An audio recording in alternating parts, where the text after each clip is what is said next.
माधव।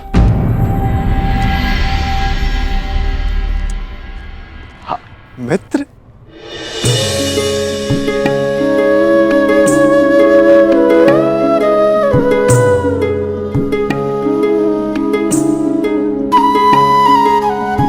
मुझे बहुत प्रसन्नता हुई तुम्हें फिर से देखकर। कहाँ थे तुम? मेरे स्वागत के लिए नहीं आए? क्योंकि मुझे नहीं लगता कि यहाँ आपको स्वागत देने के लिए बुलाया गया है। मैं तुम्हारा तात्पर्य समझा नहीं मित्र। आप सब जानते हैं फिर भी अनजान बन रहे हैं। आप गांधार नरेश को मुझसे अधिक समझते हैं। यह स्वागत प्रारंभ है, इसके बाद अपमान होगा और हो सकता है कि कोई जाल भी रचा हो। यदि जाल होगा तो मुझे पूर्ण विश्वास है कि मेरा धनुर्धारी मित्र उस जाल को अपने बाणों से काट देगा।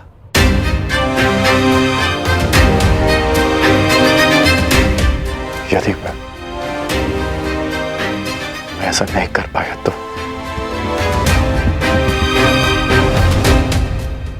तो मैं स्वयं उसका त्राण करूंगा मित्र। हाँ, अब हम सबसे भिन्न हैं, अधिक सक्षम हैं, अधिक शक्तिशाली हैं, किंतु आप भी तो मानव का ही रूप है ना, और मानव सब कुछ नहीं जानता। अन्यथा आज आप दुर्योधन की सभा में नहीं आते।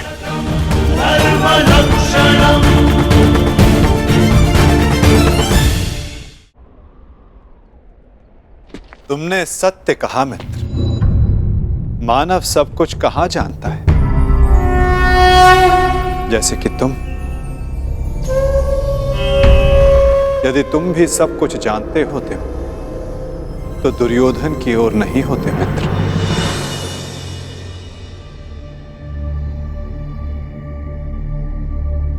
वासुदेव, बात को समझने का प्रयास कीजिए। मैं भावी संकट की बात कर रहा हूं।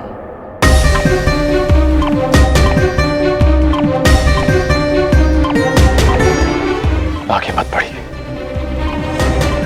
रुक जाइए वासुदेव।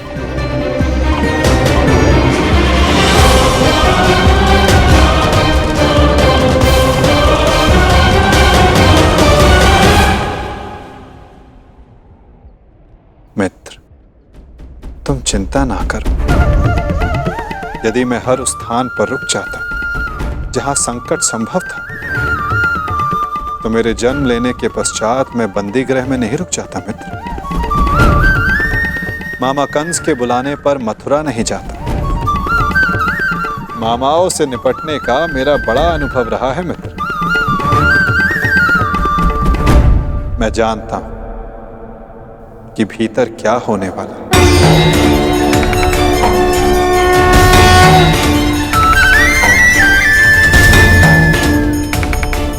फिर भी आप जा रहे हैं? हाँ मित्र, मैं इसलिए नहीं जा रहा कि ये मेरी इच्छा है। मैं इसलिए जा रहा हूं कि वहां राज्यसभा में जो होगा उसके लिए वहां मेरा होना आवश्यक है। परंतु महत्वपूर्ण प्रश्न यह है मित्र कि मैं ऐसा कर क्यों रहा हूं? इस सभा के पश्चात मुझसे मिलना, कदाचित मैं भी तुमसे यही प्रश्न कर बैठूं। मैं यहां केवल हस्तिनापुर की सभा को संबोधित करने नहीं आया। मैं यहां तुमसे भी मिलने आया हूं मित्र।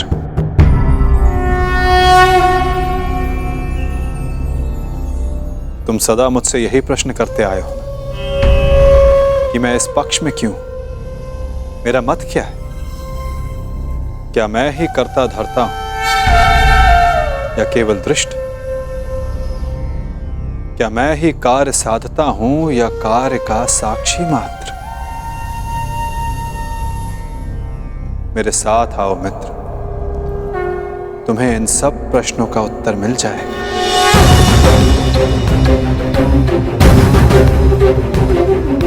मैं इस सृष्टि का साक्षी, आज तुम मेरे साक्षी बनो मित्र।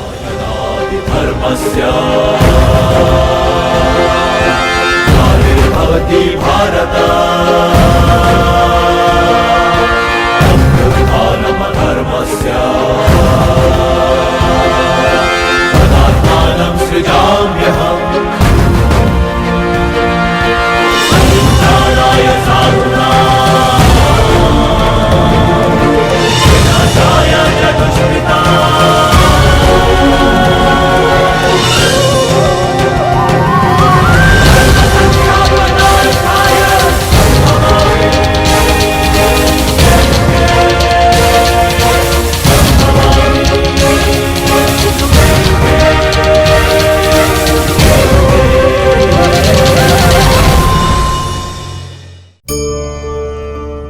मनुष्य सुंदरता से आकर्षित होता है, उससे प्रेम करता है और असुंदर को दूर हटा देता है। ऐसा होता है ना?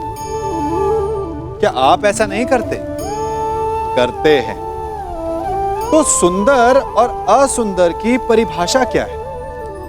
इस आकर्षण और विकर्षण का कारण क्या है? कभी सोचा है? कभी सोचा है कि जिससे आप प्रेम करते हैं, जिसके प्रति आप आकर्षित होते हैं, अचानक से उसके लिए मन में वितृष्णा आ जाती है, और जिसके प्रति घृणा होती है उसके लिए एकाएक आपके मन में प्रेम उमड़ आता है। कारण है दृष्टिकोण। क्योंकि सुंदरता आपके मन में होती है, आपके सोच में होती है, आपके दृष्टिकोण में होती है। इसीलिए किसी को कीचड़ में खिला हुआ कमल सुंदर लगता है और किसी को निर्मल चंद्रमा में भी कलंक का धब्बा दिख जाता है। यदि आपको सुंदरता अनुभव करनी, हर पल आनंद में रहना है, तो अपने दृष्टिकोण को सुंदर बनाएं और अपने आप सब कुछ सुंदर बन जाएगा।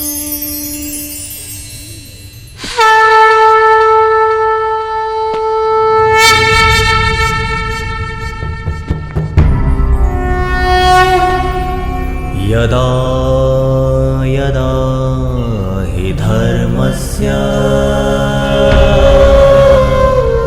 ग्लानिर्भवति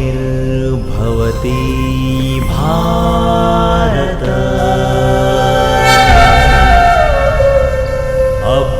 अभ्युत्थानम् अधर्मस्य तदात्मानं सृजाम्यहम्।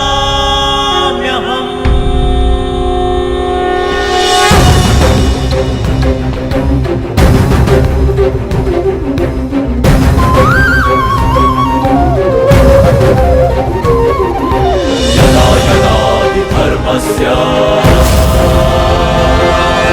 ग्लानिर्भवति भारत अभ्युत्थानम् अधर्मस्य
प्रणिपात उस महान योद्धा को जो कुरुवंश के सबसे बड़े संबल, जिन्हें संसार स्मरण करेगा तो इसलिए कि उन्होंने अपना संपूर्ण जीवन, अपना कर्म और अपना धर्म समस्त कुरुवंश को समर्पित कर दिया। जो कुरुकुल का, कुरुवंश का मार्गदर्शन करते, उनको मार्ग दिखाते। कुरु गौरव महामहिम भीष्म को प्रणिपात। नारायणं नमस्कृत्य नरं प्रणिपात उस महान राजा को जो कुरुकुल का सर्वे सर्वा है, जो राष्ट्र का निर्माता है, उस महाराज धृतराष्ट्र को, इस शांति दूत कृष्ण का प्रणिपात। स्वस्ति। अपने ज्ञान और शिक्षा के बल पर सामान्य कुरु कुमारों को भारतवर्ष का महान योद्धा बनाने वाले अर्जुन, भीम, दुर्योधन जैसे महान योद्धाओं के आचार्य श्री द्रोणाचार्य को मेरा प्रणिपात। कल्याण हो वसुदेव।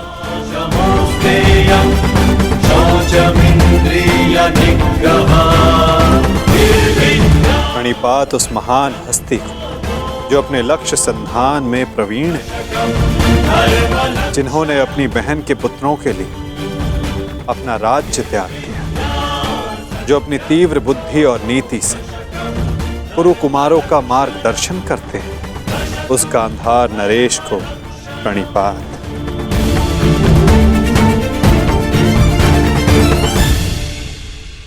प्रणिपात महानितिज्ञ महात्मा विदुर को।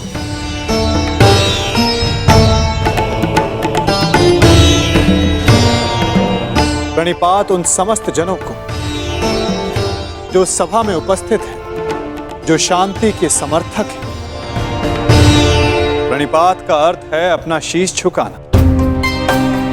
हम सब अपनी संतानों को उन सब के समक्ष शीश झुकाना सिखाते हैं जिन्होंने अपने जीवन में महान कार्य किए, परंतु मैं आप सबके समक्ष प्रणिपात इसलिए नहीं कर रहा कि आप सब ने महान कार्य किए।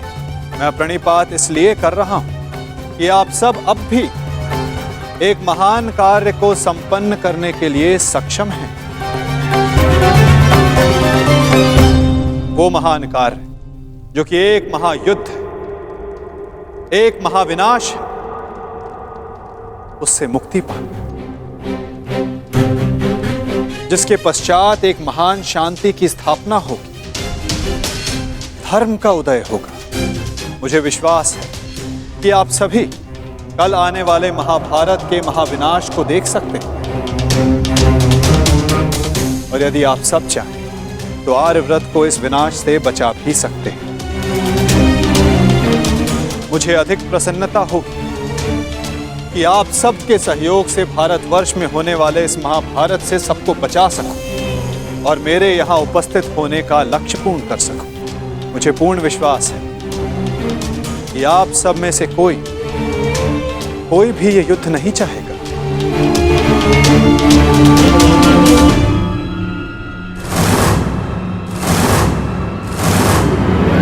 संसार का सबसे बड़ा कष्ट होता है परिवार में आया क्लेश। परिवार का अर्थ है ऐसा समूह जो साथ रहे, जो एक दूसरे के साथ जिए, एक दूसरे का संबल बने।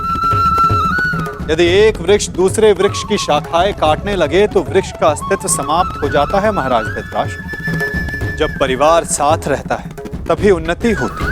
मेरी मंत्रणा यह है कि एक वंशज के अहंकार के लिए समूचे वंश को दांव पर लगाना उचित नहीं, क्योंकि यदि वंशज का अहंकार जीत भी गया तो वंश अपना अस्तित्व हार जाएगा। इसलिए मैं वासुदेव कृष्ण पांडवों की ओर से शांति दूत बनकर आया, शांति प्रस्ताव लाया। यह युद्ध केवल भाइयों के मध्य का संघर्ष नहीं होगा, बल्कि इस युद्ध में संपूर्ण भारतवर्ष भाग लेगा।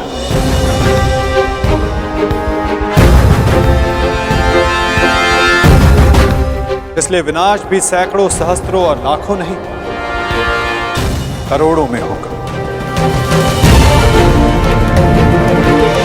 और इसीलिए मैं ये अंतिम प्रयास करने आया, ये प्रस्ताव लाया कि आप सभी इस महाभारत को, इस महायुद्ध को रोकने के लिए मेरी सहायता करें।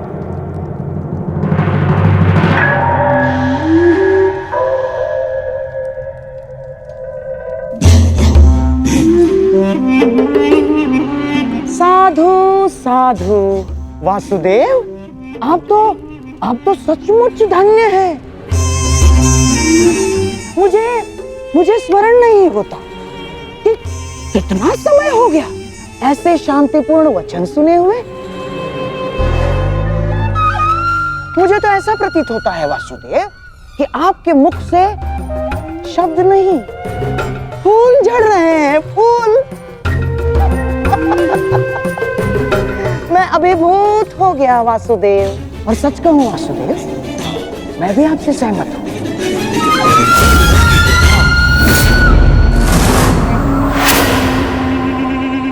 मैं भी नहीं चाहता कि ये युद्ध हो ना। अमाश्री, ये क्या कह रहे हैं आप? हाँ दुर्योधन, वासुदेव बिल्कुल उचित कह रहे हैं। हमें इस युद्ध को रोकने का पूरा प्रयास करना चाहिए, समझ गए? हाँ हाँ वासुदेव, सबसे श्रेष्ठ युद्ध वो है जो कभी हो ही नहीं, और युद्ध की परिस्थिति उत्पन्न न होने देने का एक ही उपाय है कि एक पक्ष दूसरे पक्ष पर आक्रमण ना करे। चलिए ठीक है, हम पांडवों पर आक्रमण नहीं करेंगे, परंतु वासुदेव, द्वारकाधीश, क्या आप यह आश्वासन दे सकते हैं कि पांडव भी हम पर कभी भी आक्रमण नहीं करेंगे? कभी भी। गांधार नरेश, आप आक्रमण के संदर्भ में बात कर रहे हैं, और मैं यहां युद्ध की आवश्यकता को ही समाप्त करने के विषय में बोल रहा हूं। अच्छा ऐसा है। यदि ऐसा है वासुदेव, तो हम आपका प्रस्ताव सुनना चाहेंगे। हाँ, आप शांति दूत हैं तो संदेश तो लाए होंगे, और हाँ, ऊपर से आप शांति प्रस्तापित करना चाहते हैं। तो वासुदेव, शांति प्रस्तापित करने के लिए जिस समाधान की आवश्यकता होती है, वो समाधान भी लाए होंगे आप, है ना? बताइए, क्या है इसका समाधान? प्रत्येक युद्ध की नींव में अन्याय छिपा होता है गांधार राज, और अन्याय का केवल एक ही समाधान है, और वो समाधान है न्याय।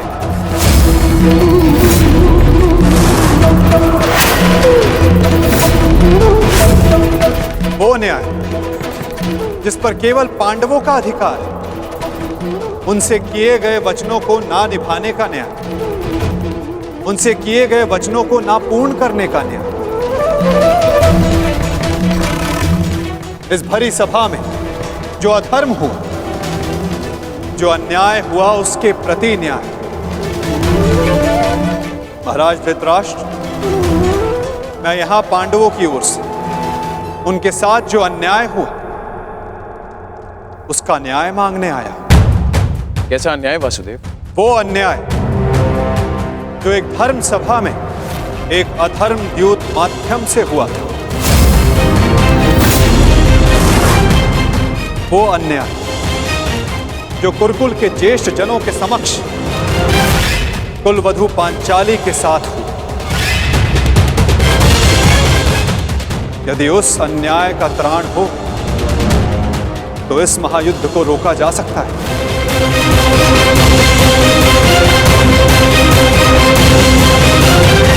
कुरुकुल श्रेष्ठ महाराज धृतराष्ट्र, महामहिम भीष्म, मैं पांडवों की ओर से उस अन्याय के लिए न्याय मांगने आया हूं।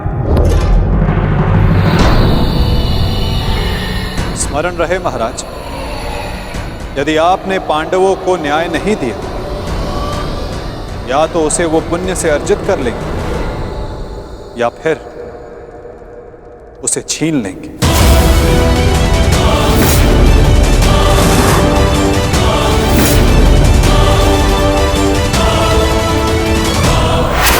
अब निर्णय आपका है। वासुदेव, आप यहाँ शांति प्रस्ताव लेकर आए हैं या हमें धमकाने आए हैं? वो उस द्यूत में जो कुछ भी हुआ सबकी उपस्थिति में हुआ, युधिष्ठिर की इच्छा से हुआ। अरे वो हार गया, अपना राज्य हार गया, वो उसका प्रारब्ध था। छलबद्ध अन्याय को प्रारब्ध नहीं कहा जा सकता युवराज। जिस प्रकार मंदिर में किया गया पाप पुण्य नहीं बन जाता, उसी प्रकार धर्मवीरों की उपस्थिति में सभा में किया गया धर्म नहीं बन जाता। धर्म कौन सा धर्म? कोई धर्म नहीं हुआ। नारी नारायणी होती है युवराज, और भरी सभा में एक नारी का, एक कुल वधू का वस्त्र हरण अधर्म नहीं?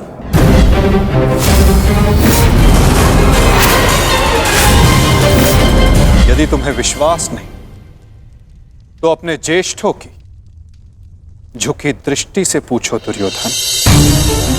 उन वस्त्रों से पूछो जो आपको आपके मन की नग्नता अनुभव कराने के लिए आपके शरीर से दूर हो गए। उन प्रतिज्ञाओं से पूछो जो पांडवों ने अपने भ्राताओं के विनाश के लिए मांगी। ये प्रतिज्ञा लेता हूं और यही जंगल तोड़कर तुम्हारा प्राण दे लूंगा दुर्योधन। उस श्राप से पूछो जो द्रौपदी ने समस्त कुरुकुल को दी। इस सभा में उपस्थित वो हर व्यक्ति जिसने मौन रहकर ये अधर्म होते हुए देखा, उन्हें उनके मौन रहने का दंड मिलेगा। श्राप है ये अग्निसुता द्रौपदी का। परंतु यदि आप सब चाहें तो पांडव अपनी प्रतिज्ञा को त्याग देंगे। द्रौपदी अपना श्राप वापस ले लेंगे। बस आप सबको अपनी भूल का अनुभव करके पांडवों को केवल उनका अधिकार देना है।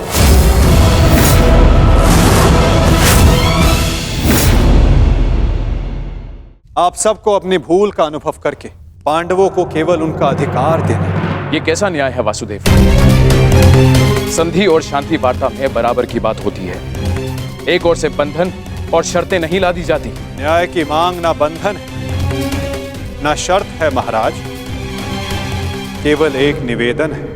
यदि ऐसा है तो मेरा निर्णय यह है कि दुर्योधन, मौन रहो। निर्णय लेना महाराज के हाथ में है, तुम्हारे नहीं। तुम शांत रहो।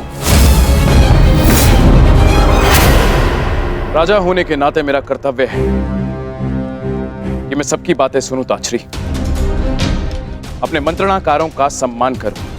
दुर्योधन युवराज है, हस्तिनापुर का भवी महाराज है, इसलिए इस संदर्भ में मैं अपने पुत्र और हस्तिनापुर के युवराज दुर्योधन को अपना निर्णय प्रस्तुत करने की अनुमति देता हूं।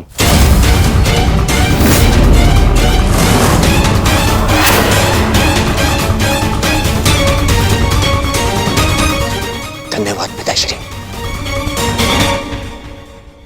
हाँ तो सुनिए वासुदेव, ऐसा है कि उस द्यूत में पांडव स्वयं अपना अधिकार हार बैठे थे। अब ना तो वो किसी भी राज्य का उनको अधिकार है और ना ही राजा होने का।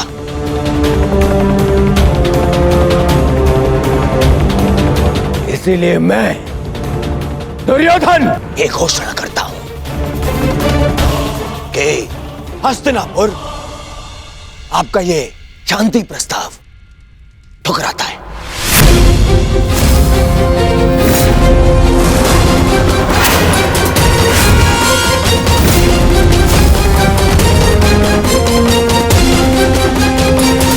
दुर्योधन, क्या तुम्हें इस बात का अनुमान भी है कि शांति प्रस्ताव ठुकराने का अर्थ है युद्ध को निमंत्रण। अपने निर्णय पर पुनः विचार कर लो। बात बात पर विचार करना बंद कीजिए पितामह। बात बात पर विचार कायर करते हैं।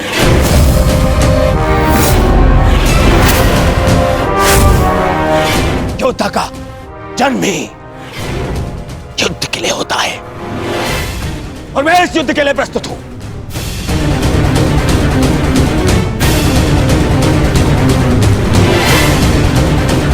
मेरी दृष्टि में उन पांडवों को कुछ भी देने का प्रश्न ही नहीं उठता। बस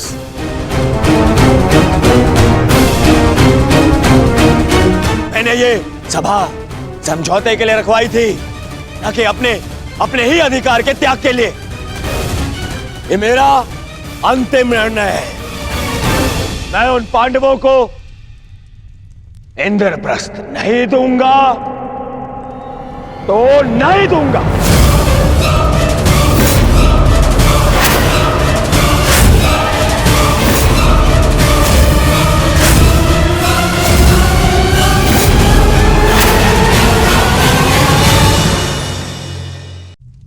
हम अपनी सोच और संसार की मान्यता के अनुसार अपने विचार बनाते हैं। जैसे सत्य कहना धर्म है, असत्य कहना पाप, सहनशीलता धर्म है और क्रोध करना अधर्म, उपकार करना, जीवों पर दया करना धर्म है और निष्ठुर होना अधर्म। परंतु क्या यही सत्य है?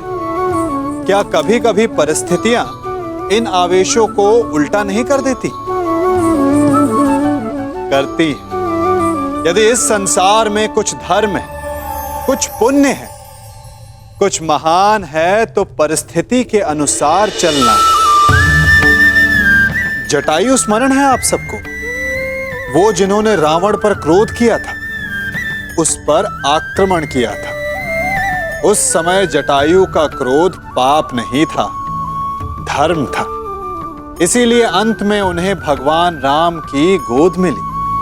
और कुछ ऐसे भी होते हैं जो धर्म को सहनशीलता समझकर हर अन्याय को सहते हैं और अंत में वो बाणों की शैया पाते हैं। यदि कोई पशु या व्यक्ति अकारण आक्रमण करके किसी निर्दोष के प्राण लेने की चेष्टा करे, तो उसके रक्षा हेतु उसका वध कर देना पाप नहीं, समय की मांग है। क्योंकि आक्रमण भी आत्मरक्षण ही है।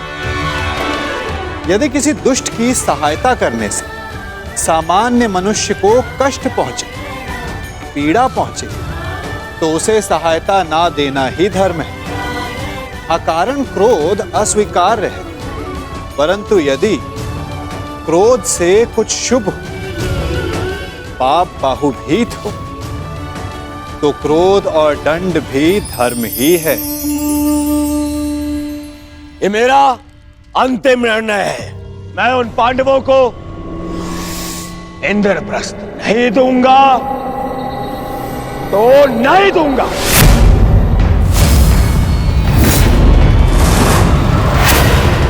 उचित है दुर्योधन, तुम इंद्रप्रस्थ रख सकते हो।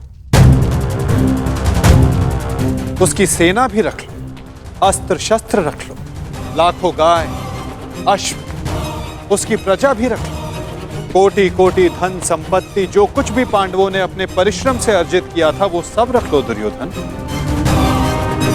परंतु इस अन्याय के प्रतिकार स्वरूप केवल एक कार्य कर दो। प्रतीक के रूप पांचों पांडवों को 5 गांव दे दो।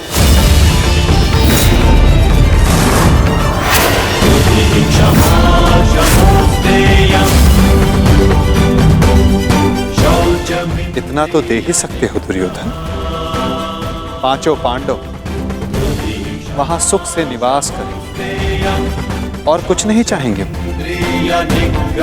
इस युद्ध को टालने के लिए केवल 5 गांव देना स्वीकार है तुम्हें?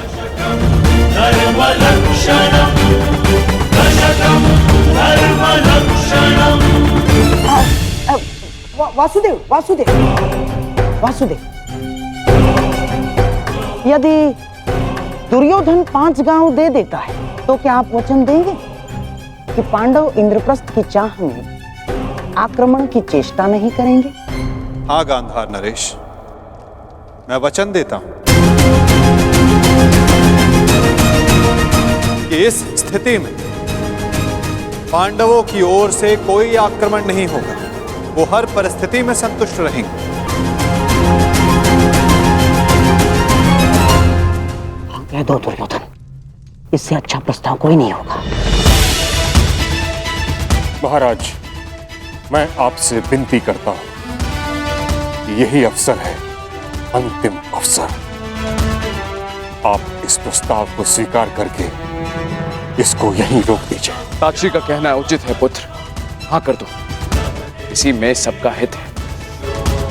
मित्र, मैंने सदा इस युद्ध का पक्ष लिया है। मैंने सदा अर्जुन से अपना अधूरा द्वंद्व पूर्ण करना चाहा।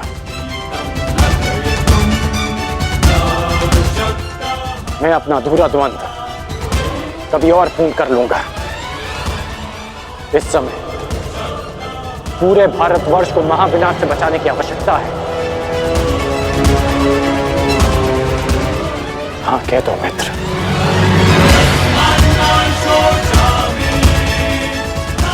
तुमने तो एक अनजान का मान रखने के लिए उसे अंगराज बना दिया, तो लाखों के प्राणों को बचाने के लिए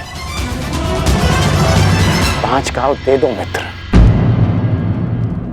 देख रहे हैं वासुदेव, मेरे मित्र अंगराज मेरे साथ है।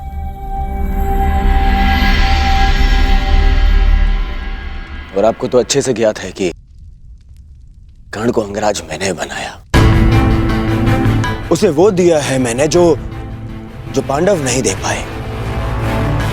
ना पांडव, ना पितामह।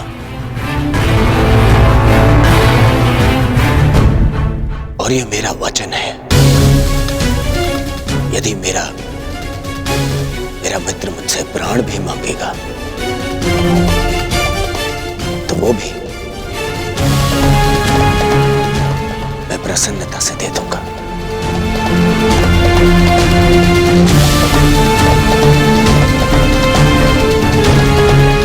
परंतु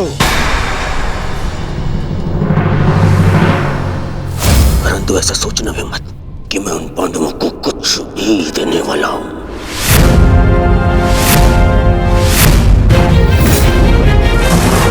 पता है, बचपन से मुझे यही आभास कराया गया है कि मेरा किसी भी वस्तु में कोई अधिकार नहीं है, ना अपने पिता के राज्य पर, ना सिंहासन पर। जो भी मिले या तो दे दो या उन पांडवों के साथ में बांट लो।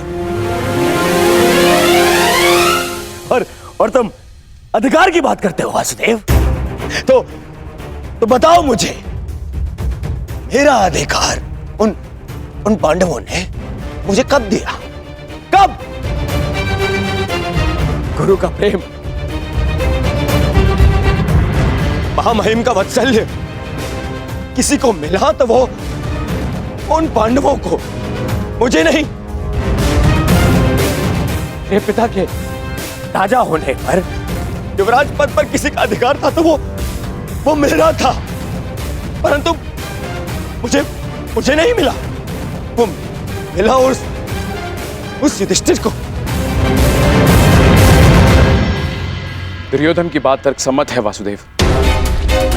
युवराज राजा का पुत्र ही बनता है और यही नीति है। आप तो कभी वास्तविक राजा थे ही नहीं महाराज। आप तो आज भी हस्तिनापुर के केवल कार्यकारी नरेश। आपका राज्य अभिषेक भी नहीं हुआ। और रही बात नीति की, तो कुल वधू का वस्त्र हरण, उसका अपमान कहां की नीति है? पांडवों का पक्ष लेना बंद करो ग्वाले। मैंने उस द्रौपदी को धर्म पूर्वक द्यूत में जीतकर उसे अपनी दासी बनाया। उसका वस्त्र हरण करना मेरा अधिकार था, क्योंकि जो दासी अपने स्वामी की आज्ञा का पालन ना करे वो दंड की अधिकारिणी होती है। नारी केवल सम्मान की अधिकारिणी है दुर्योधन।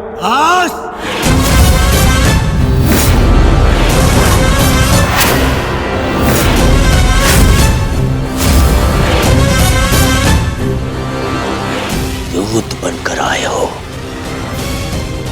अपना संदेश दे चुके हो। अब मेरा निर्णय सुनो।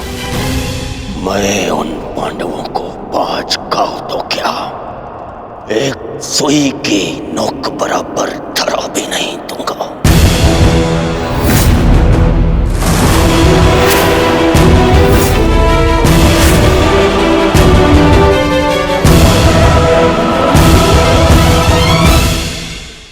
मैंने तुम्हारा संदेश भली भांति समझ लिया है युवराज। अब वही होगा जो तुम चाहते हो दुर्योधन। अब महाविनाश होगा, महायुद्ध होगा, महाभारत होगा।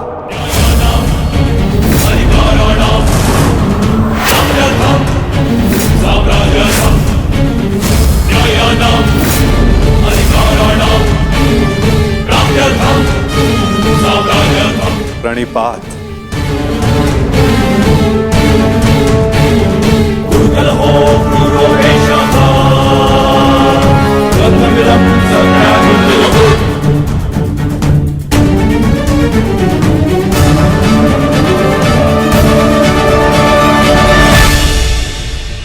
रुकिए केशव। मित्र, एक बार और विचार कर लो। अरे मित्र, राजा बलि की कथा स्मरण है तुम्हें? वो मायावी वामन मुझसे 3 पग मांगने आया था। 3 पग भूमि, और उस 3 पग में उस वामन ने न केवल तीनों लोक नाप लिए, बल्कि उस बलि का नाश भी कर दिया।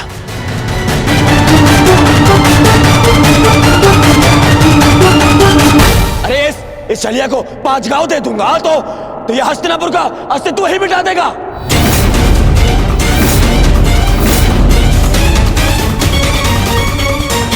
अखंडी कृष्ण, तुम्हारी मीठी मीठी बातों का प्रभाव इन पर पड़ सकता है, दुर्योधन पर नहीं। तो फिर मैं प्रस्थान करता हूं।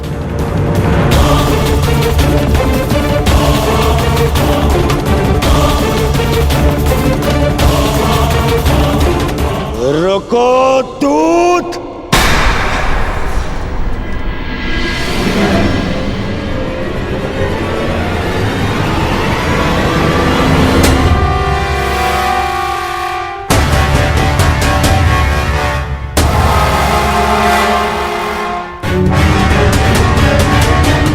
मैंने तुम्हें जाने की आज्ञा नहीं दी है अभी।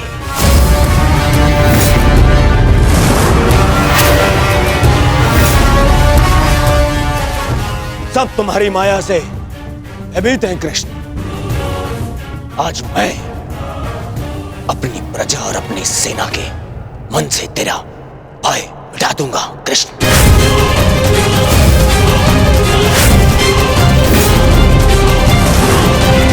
तुम हस्तिनापुर से बाहर नहीं जाओगे।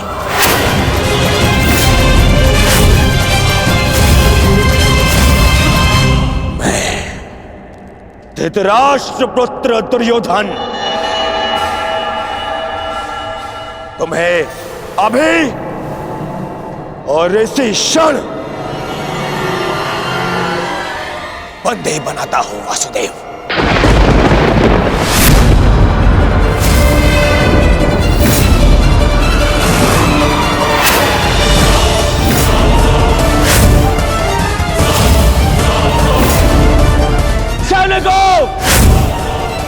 बंदी बनाओ इस छलिए को।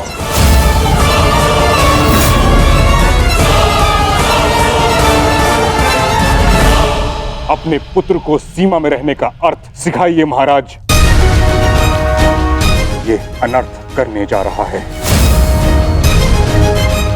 महामहिम बिल्कुल ठीक कह रहे हैं महाराज। वासुदेव कृष्ण केवल हस्तिनापुर के संबंधी नहीं, इस समय वे एक शांति दूत हैं। और इस बात का स्मरण रहे महाराज, एक शांति दूत के साथ इस तरह का व्यवहार उचित नहीं है। आचार्य ठीक कह रहे हैं पुत्र। ऐसा अनर्थ मत करो। रावण ने भी यही मूर्खता की थी। उसने भी दूत का अपमान किया था और उसकी सोने की लंका जलकर भस्म हो गई।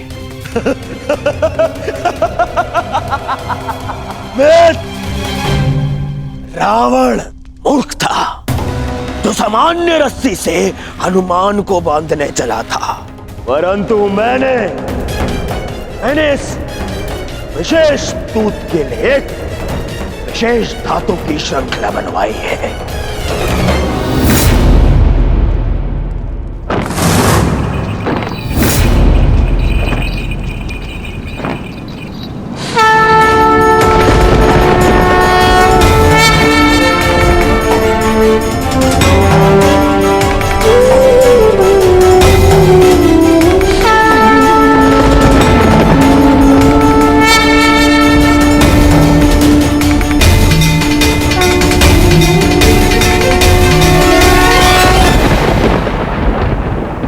कुछ नहीं कहेगा।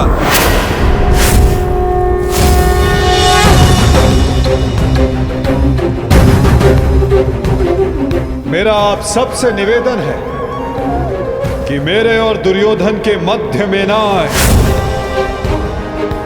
और साक्षी बने इस क्षण की। इसे भान नहीं कि ये क्या कर रहा है, जिसके जन्म के पश्चात जिसे बंदी गृह की बेड़ियां ना बांध सके, सैनिकों का पहरा ना रोक पाए, आज तुम उसे बांधने चले हो दुर्योधन। सामर्थ्य है तुम में तो बढ़ो आगे, हो सके तो साधो मुझे दुर्योधन। अपने इन श्रृंखलाओं में बांधने का प्रयास करो।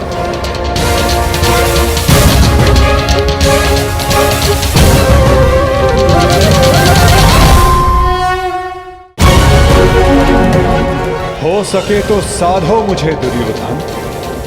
अपने इन श्रृंखलाओं में बांधने का प्रयास करो।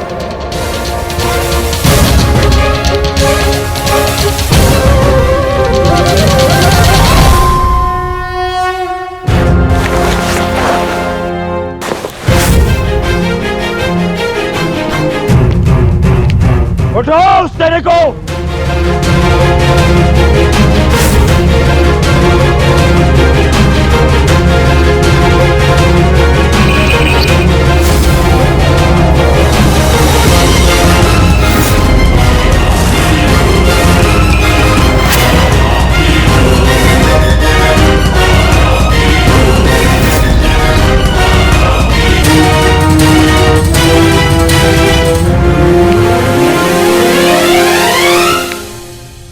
तुम्हें लगता है कि ये धातु श्रृंखला मुझे बांधने के लिए पर्याप्त है दुर्योधन?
तक अनंत आकाश को बांधने में सक्षम श्रृंखला तुम्हारे पास ना हो, तब तक ऐसी मूर्खता पुनः करने का प्रयत्न मत करना दुर्योधन। ये छल, ये माया, यही है ना तुम्हारे अस्त्र छलिए। परंतु मुझे तुमसे या तुम्हारे इस माया से डर नहीं लगता। हर लूंगा मैं तुम्हारे और उन पांडवों के प्राण।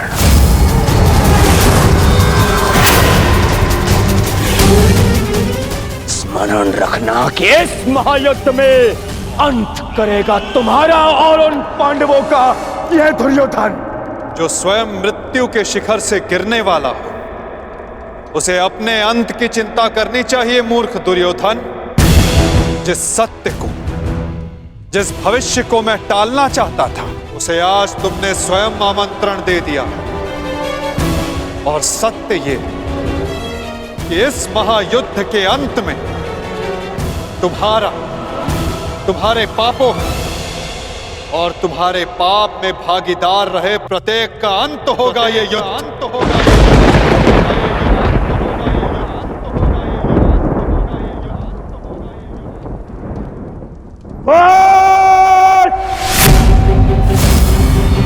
मेरे राज्य में, मेरे ही सभा में आके मुझे धमकी देता है छलिए। तुम्हारा राज्य, तुम्हारी सभा, इस राजसभा के समक्ष कितना सा आकार है तुम्हारा दुर्योधन, और हस्तिनापुर के समक्ष कितनी सी है ये सभा, और इस पृथ्वी के सामने कितना सा है हस्तिनापुर, और इस ब्रह्मांड में क्या स्थान रखती है ये पृथ्वी। यदि मनुष्य का अभिमान और दम उसके आकार से अधिक बड़ा हो जाए, तो वही मनुष्य को स्वयं अपने बोझ से मार डालता है। और तुम्हारे अंत का कारण भी यही अभिमान होगा दुर्योधन, और तुम्हारा अंत भी तुम्हारे इसी अभिमान से होगा दुर्योधन।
पितामह, मेरे होने वाले रामश्री, क्या हो रहा है? मैं कहाँ हूँ?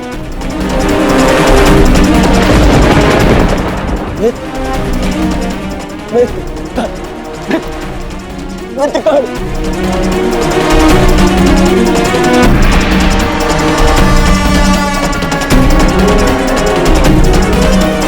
मित्र,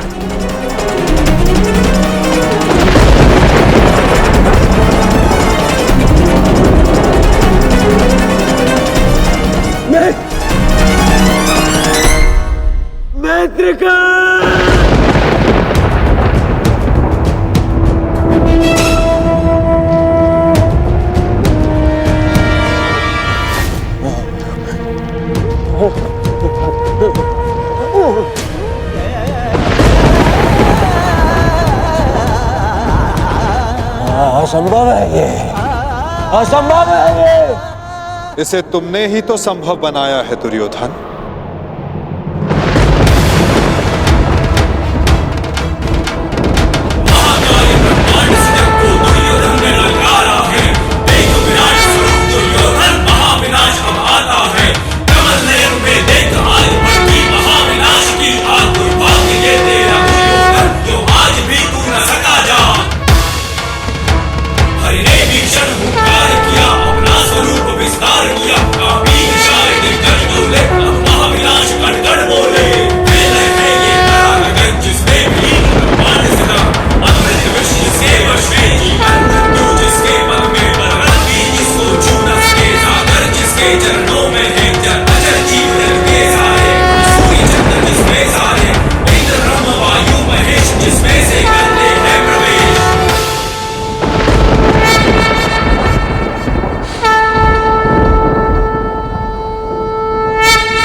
इस युद्ध के जन्मदाता तुम ही हो।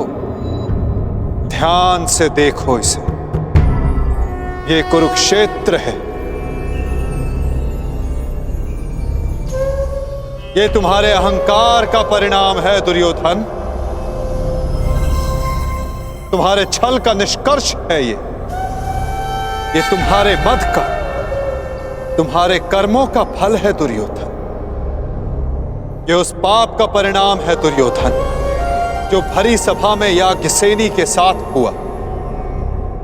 ये उस श्राप का परिणाम है जो पांचाली के धड़कते हृदय से निकला। देखो मूर्ख, मृत्यु तुम्हें पराजित कर चुकी है और तुम विजय का स्वप्न देख रहे हो।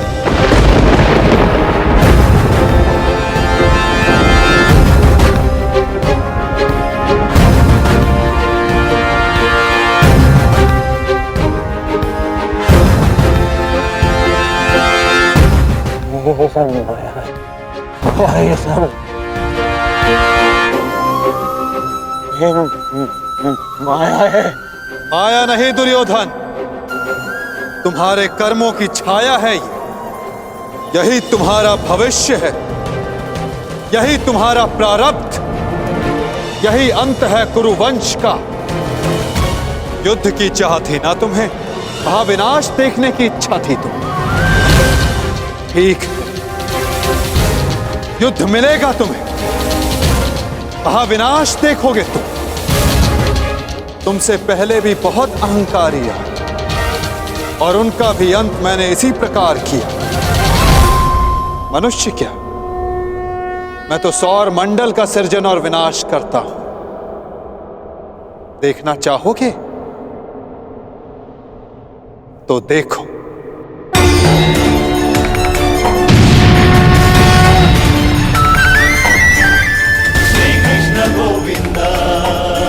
उधर देखो दुर्योधन।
ये क्या हो रहा है?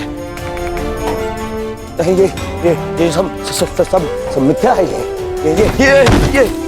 मिथ्या है। ये मिथ्या तुम्हारा अहंकार है दुर्योधन। मिथ्या ये सभा है। सत्य तो वो है जो तुम कभी समझ ही नहीं पाए। वो सत्य जो मैंने अभी तुम्हें दिखाया।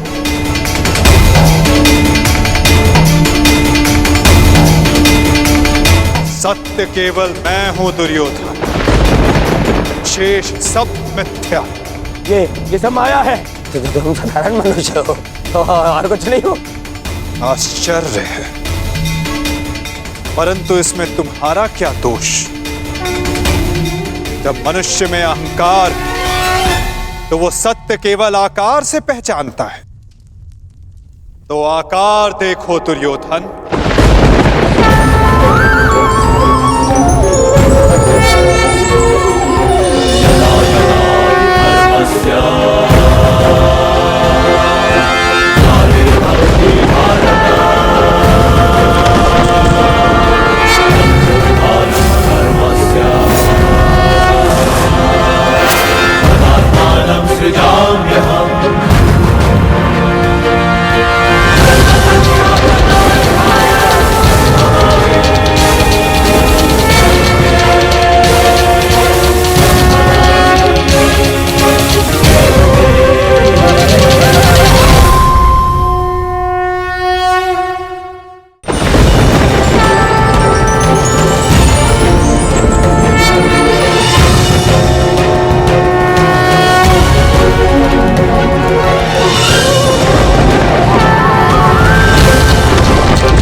मैंने शांति दी दुर्योधन और तुमने स्वीकार नहीं की।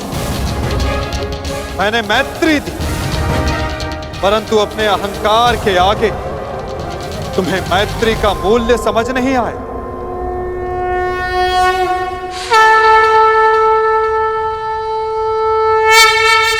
मैं प्रेम लाया था, परंतु तुमने युद्ध मांगा दुर्योधन। तो सुनो, अब युद्ध होगा।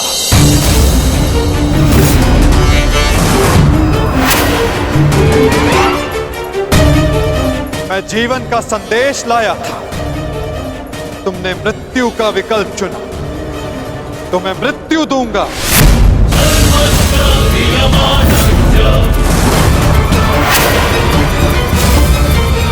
तुम्हें अनुमान नहीं दुर्योधन कि यह युद्ध कितना भयंकर होगा। महासंहार होगा। पापियों के प्रत्येक भागीदार का अंत होगा ये महाभारत।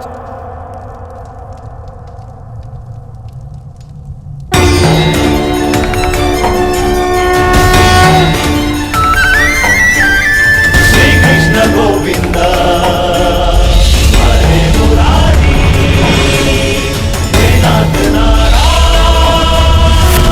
वासुदेवा।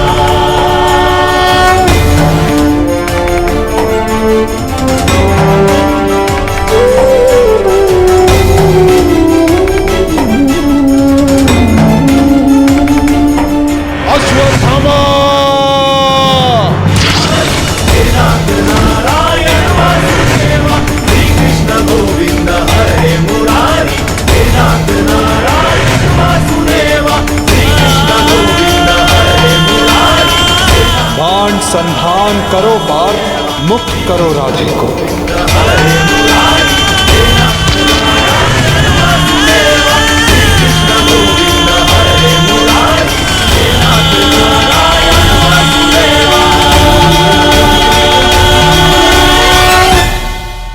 सभा में इतनी शांति क्यों है? कोई बताएगा मुझे आखिर हो क्या रहा है? सत्य देखने के लिए तन की दृष्टि की नहीं, मन की दृष्टि की आवश्यकता होती है धृतराष्ट्र। नियति ने तुम्हें दृष्टि नहीं, परंतु आज इस क्षण के लिए मैं तुम्हें दृष्टि देता हूं। कदाचित तन की दृष्टि से देखकर तुम मन की दृष्टि का सत्य समझ पाओ धृतराष्ट्र।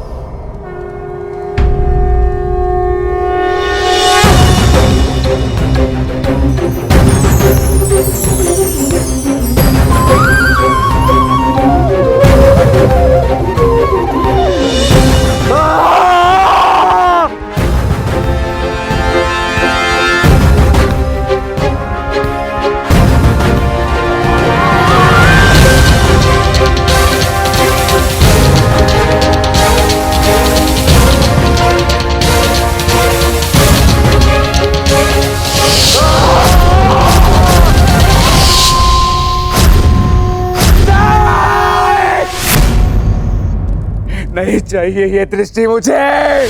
वापस ले लो। ये क्या अनर्थ दिखा दिया मुझे। वासुदेव, ले लो, वापस ले लो।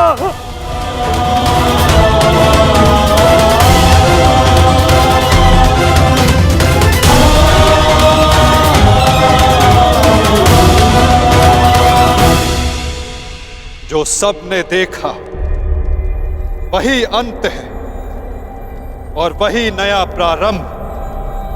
परंतु ये आप सबको स्मरण तब होगा जब ये वास्तविक में आप सबके साथ घटित होगा।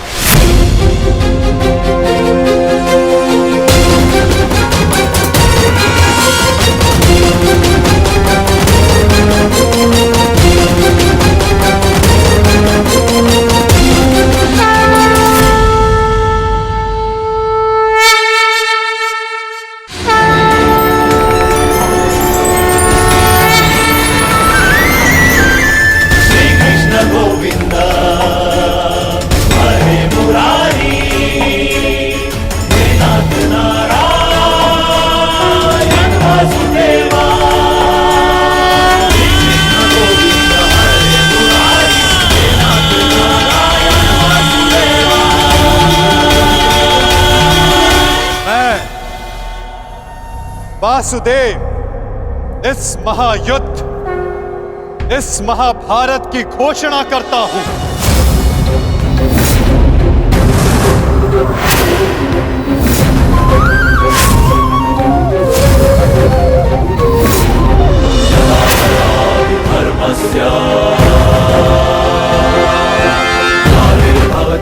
स्मरण रखना दुर्योधन, तुम्हारे इस अभिमान के साथ साथ तुम भी इस धरा पर ऐसे गिरोगे कि कभी उठ नहीं पाओगे।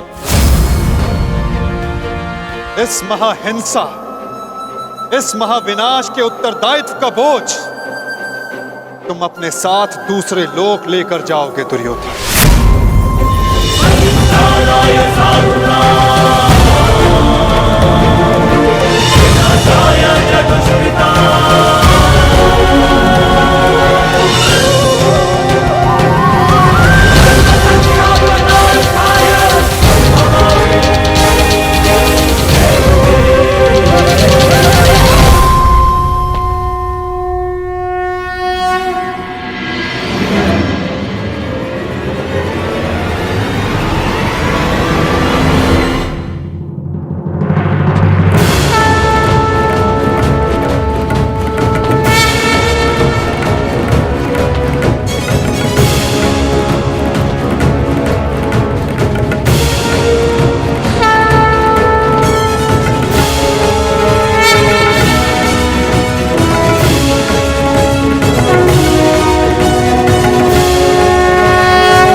केशव,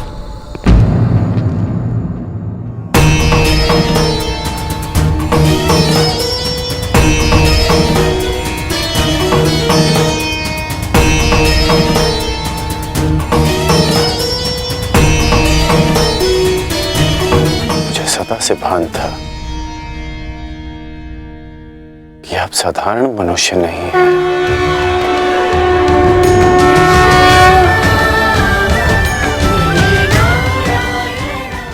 आज जो मैंने देखा उसके पश्चात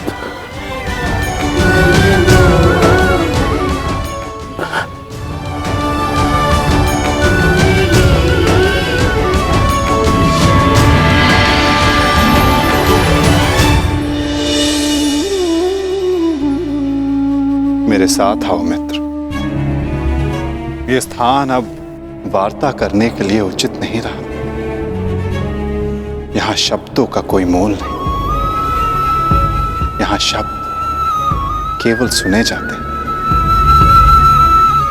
समझे नहीं जाते। आओ मेरे साथ।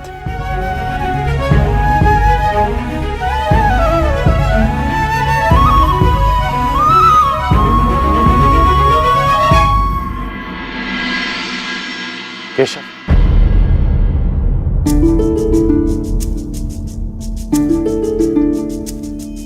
शांति न्याय एक बार आप मेरे सारथी बने थे,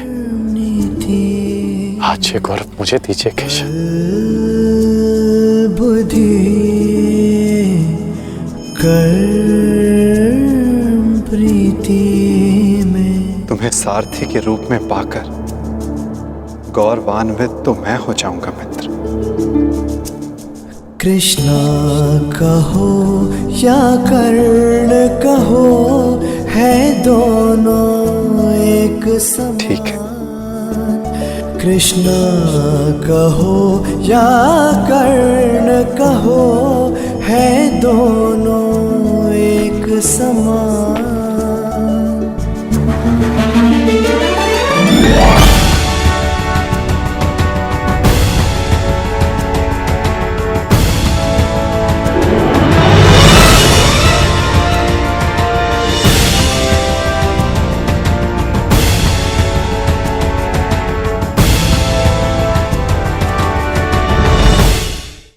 स्वर्ण, सज्जन पुरुष और परोपकारी मनुष्यों की गति एक समान होती है। यदि स्वर्ण टूट जाए तो उसे गर्म करो, ताप दो, पिघल कर वो फिर से जुड़ जाता है। ठीक उसी प्रकार मतभेद होने के पश्चात भी एक सज्जन पुरुष और महान पुरुष फिर से मित्र बन जाते हैं। परंतु दुर्जन दुष्ट माटी से बने लोग उस पके हुए मटके के समान होते हैं कि जिनमें यदि एक बार दरार आ जाए तो वो स्वयं ही स्वयं का सर्वनाश कर लेते हैं। इसलिए मित्रता केवल सज्जनों से ही करें ताकि मतभेद ना हो। दुष्टों का समूह अपना नाश स्वयं ही कर लेता है। यदि कोयले की खान में जाओ तो चाहे जितनी भी सावधानी बरतो, अपने वस्त्रों पर कालिख लग ही जाती है। इसलिए दुष्ट मित्रों से सावधान। सज्जन शत्रु प्रत्येक परिस्थिति में श्रेष्ठ है। कह दो मित्र जो कुछ भी तुम्हारे मन में। आप ही पढ़ लीजिए ना केशव कि क्या है मेरे मन में। मैं तुम्हारा मन पढ़ सकता हूं मित्र, परंतु जैसे कि मैंने पहले भी कहा था, मुझे तुम्हारे मुख से सुनना अच्छा लगता है। अब कह भी दो मित्र, क्या है तुम्हारे मन में? इस समय जो मेरे मन में चल रहा है वो ये है कि आपने मुझे पांडवों के पक्ष में आने का प्रस्ताव दिया था। हाँ, और तुमने उस प्रस्ताव को अस्वीकार कर दिया था। हाँ, परंतु मैंने कभी नहीं सोचा था कि मेरा ये निर्णय मुझे आपके विपक्ष में खड़ा कर देगा केशव। आपको तो युद्ध का परिणाम पता है ना केशव। किसी अनहोनी के होने से पहले उसका ज्ञात हो जाना, क्या वो आपको पीड़ा नहीं देता केशव? मनुष्य संतोष से इसलिए जीता है क्योंकि वो नहीं जानता कि अगले पल क्या होने वाला है। वो नहीं जानता कि वो जीवित रहेगा या वो मर जाएगा। परंतु यदि उसे ज्ञात हो जाए कि अगले पल क्या होगा या वो कब मर जाएगा, तो आपको नहीं लगता कि उसके आने वाले पल भय और चिंता में बीतेंगे?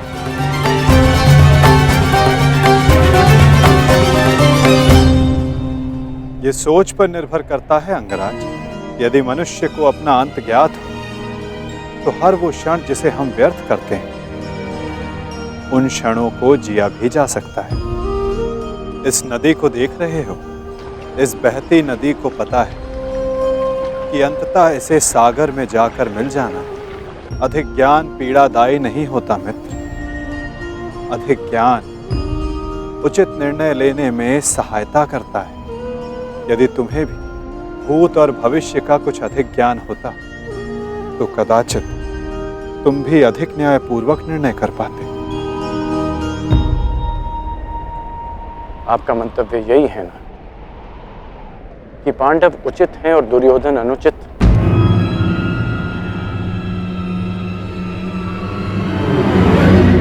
क्षमा कीजिएगा, परंतु मैं आपकी इस बात से सहमत नहीं हूं।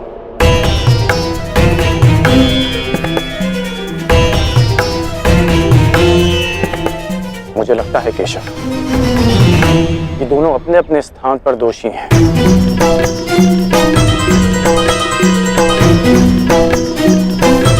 और इसी कारण से दोनों अपनी अपनी दृष्टि में निर्दोष और सही हैं। यदि दोनों ही दोषी तो तुम निष्पक्ष क्यों नहीं हो जाते मित्र? क्योंकि मुझे लगता है कि दुर्योधन युधिष्ठिर से कहीं अधिक सक्षम शासक सिद्ध होगा। इतने अधर्म करने के पश्चात भी? हाँ, क्योंकि वो युधिष्ठिर की भांति धर्मराज होने का ढोंग नहीं करता। आप ही बताइए केशव कि जिसने स्वयं की पत्नी को दांव पर लगा दिया हो, जिसने द्यूत के कुचक्र से निकलकर स्वयं को द्यूत में फिर से फंसा लिया हो, वो कैसा धर्मराज?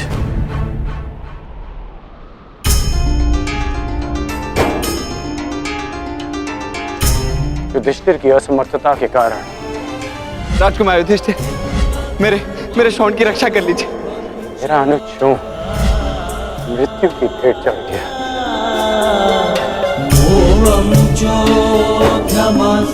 जब मुझे सूत पुत्र कहकर रंगभूमि की स्पर्धा में भाग लेने के लिए अयोग्य घोषित कर दिया गया था, राजकुमार के साथ द्वंद्व की अनुमति एक सूत पुत्र को नहीं दी जा सकती।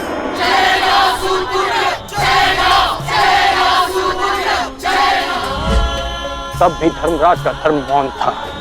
ऐसे में दुर्योधन ने मेरा हाथ थामा, जिसे आप अधर्मी कहते हैं। आज मैं अंगराज हूं, परिवर्तन के लिए खड़ा हूं, वो केवल दुर्योधन के कारण। केशव, मैंने कहा था ना, यदि तुम्हें तनिक अधिक ज्ञान होता तो तुम उचित निर्णय ले पाते मित्र।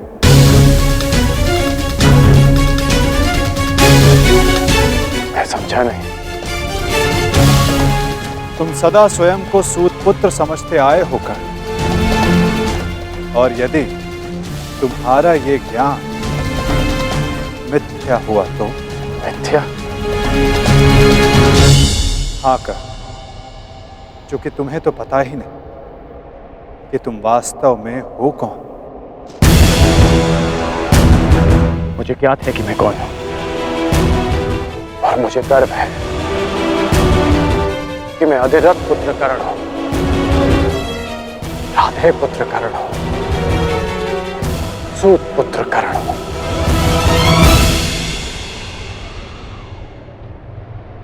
तुम राधे नहीं हो अंगराज, तुम अधिरथ पुत्र नहीं, तुम सूत पुत्र नहीं।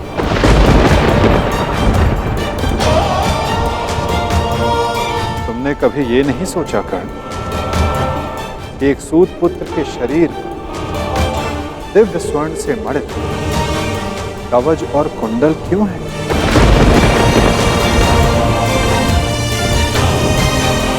तुम्हारे मन में यह प्रश्न कभी नहीं उठा कि एक साधारण से सारथी के पुत्र के पास ये कवच और कुंडल क्यों है?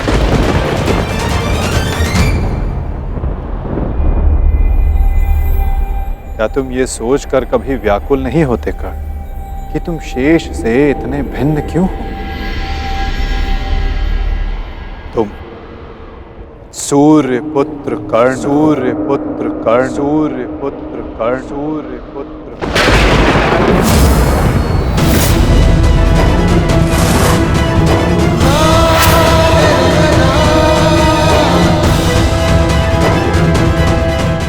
स्वयं नारायण के अंश हो तुम कर्ण।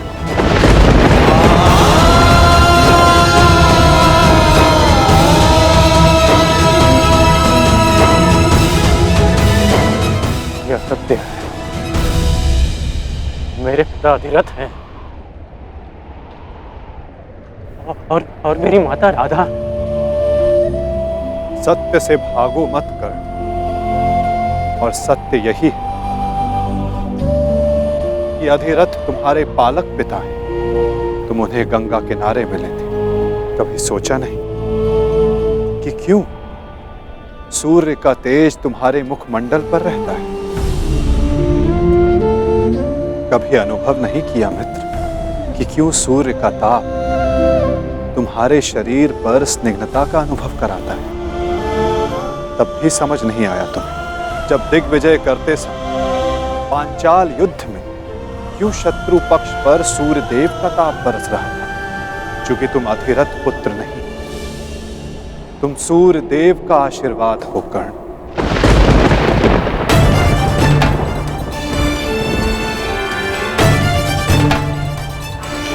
यदि मैं पिताश्री को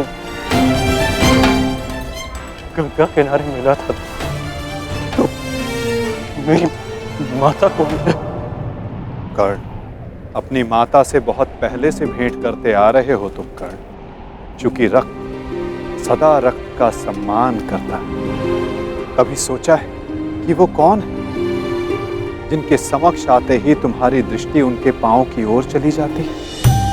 वो कौन है जिनसे हर युद्ध से पूर्व उनका आशीष लेने का तुम्हारा मन करता है? कौन है कर्ण जो सदा तुम्हें अपने पुत्रों के समान प्रेम करती है? वो कौन है जिनकी आंखें तुम्हें देखते ही भर आती हैं? अर्जुन से द्वंद्व होने के पश्चात भी तुमने कभी पांडवों का अहित नहीं चाहा, कभी उनकी रक्षा की, कभी उन्हें चेतावनी दी। क्यों कर्ण? इसलिए नहीं कि तुम न्याय चाहते, अपितु इसलिए कि तुम्हारी धमनियों में बहता हुआ रक्त तुम्हें पुकार रहा था। हाँ कर्ण, तुम राधे नहीं कुंती पुत्र हो, पांडवों के ज्येष्ठ।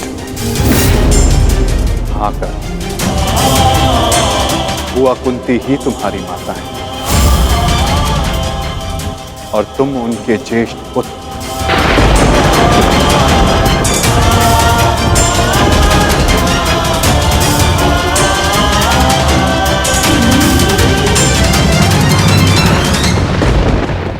ये सत्य नहीं है। कह दीजिए केशव कि यह सत्य है। आप चाहते हैं ना कि मैं पांडवों के पक्ष में हो जाऊं, अपने मित्र का साथ छोड़ दूं, इसलिए आप मेरे साथ छल कर रहे हैं। हाँ, आप छल कर रहे हैं मेरे साथ। यदि मेरा कथन तुम्हें छल लगता है मित्र, तो जाओ स्वयं उनसे जाकर पूछो जिनके नाम से तुम संसार को अपना परिचय देते हो। भद्र अधिरथ और देवी राधा से जाकर पूछ लो।